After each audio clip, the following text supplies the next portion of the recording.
Bwana Yesu ndiye kielelezo cha maisha yetu. Bwana asifiwe. Mungu tuliyemwamini ni Mungu mtenda miujiza. Waimbaji wamesema hapa, anayeweza kuhamisha milima, anayeweza kupiga bahari ikagawanyika, anayeweza kusema mbingu ziwe zikawa, nyota ziwe zikawa, mwezi na jua vikawa, zingine ni sayari. Huyo Mungu anaweza kuhamisha chuki, jeraha, kuponya jeraha ndani ya moyo wako.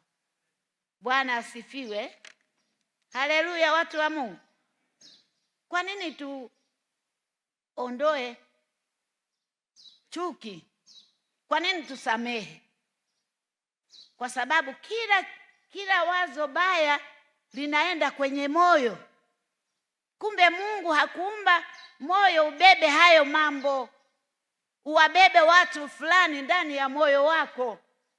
Umbebe baba fulani, mama fulani, ndugu fulani, kaka yako, mume wako ndani ya moyo. Sio kazi ya moyo. Bwana asifiwe.